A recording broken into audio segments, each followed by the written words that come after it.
জুবিনদাৰ মৃত্যুৰ পিছতো নৰ্থ ইষ্ট ফেষ্টিভেল বেলেগ নাম লৈ কিয় চলি থাকিলে? সেই নৰ্থ ইষ্ট ফেষ্টিভেলত তেওঁৰ পত্নী জড়িত আছে বুলি ৰাইজৰ মাজত চৰ্চা চলিছে। ইয়াৰ উত্তৰ আপুনি আজিলৈকে কিয় দিয়া নাই? গল্ডেন থ্ৰেড ইয়াৰ লগত সম্পৰ্ক আছেনে নাই কওক, আমিতো প্ৰশ্ন কৰিছোঁ। তাৰপিছত মানুহে কেছ দিম বুলি, মানহানি গোচৰ দিম বুলি ভয় ভাবো কি কয়?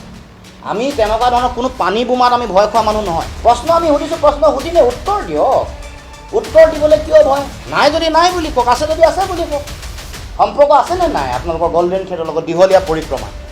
গল্ডেন থ্ৰেড আপোনাৰ পত্নী হয়নে নহয়? কথাটো কওক। বোলে নহয় মোৰ পত্নী গল্ডেন থ্ৰেড, এইটো কওকচোন মুখ্যমন্ত্ৰীয়ে কওকচোন বোলে গল্ডেন থ্ৰেড অস্মিন কালেও নৰ্থ ইষ্ট ফেষ্টিভেল বা ৰঙালীৰ লগত জড়িত নহয়, কওক।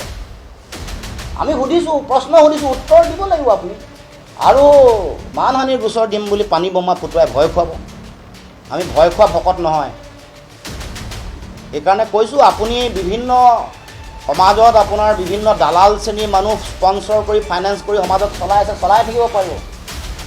বিভিন্ন মানুহ বিভিন্ন বেলেগ বেলেগ আপুনি দল চল সৃষ্টি কৰি দালাল সৃষ্টি কৰি সমাজত বিভ্ৰান্তি কৰি থাকিব পাৰিব।